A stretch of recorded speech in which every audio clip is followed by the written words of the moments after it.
রোজা আমাদেরকে তাকওয়া শিখায় কিভাবে দেখেন। তাকওয়া মানেই হলো আল্লাহর ভয়ে, আল্লাহর আদেশগুলো মানা, আল্লাহর নিষেধ থেকে বেঁচে থাকা, যে আমার আল্লাহ দেখছেন। তো রোজার মাসে রোজা রেখে আমরা আল্লাহ দেখছেন এই ভয়ে আমরা পানাহার করি না।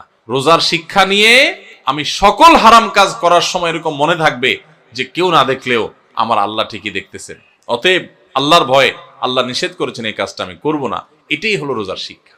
ভাইরা আমার, রোজার এই শিক্ষা যদি আমরা গ্রহণ করতে পারি, আমরা যদি মুত্তাকি হইতে পারি, তাহলে রোজা সার্থক। আর যদি সেটা না পারি, তাহলে এই রোজা সার্থক না, এই রোজার উপকারিতা আমরা পাইলাম না। এই রোজা আমাকে মুত্তাকি বানাই নাই, যেই রোজা আমাকে ভালো মানুষ বানাই নাই, যেই রোজা আমাকে অন্যায় থেকে বাঁচাই নাই, এই রোজা আর উপবাস থাকার মধ্যে খুব বেশি পার্থক্য নেই।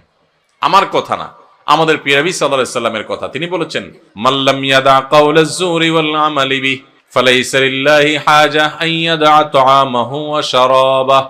যে ব্যক্তি রোজা রেখে মিথ্যা কথা ছাড়লো না, মিথ্যা কাজ ছাড়লো না, দুই নম্বরই ছাড়লো না, চিটারি বাটপারি ছাড়লো না, এই ব্যক্তি উপবাস থাকায় আল্লাহর কোনো ঠেকা পড়ে নাই। তার মানে তার রোজা থাকা উপবাস থাকার মতো। এই জন্য ভাইরা, রোজা রেখে সমস্ত অন্যায় কাজ ছাড়বো তো ইনশাআল্লাহ।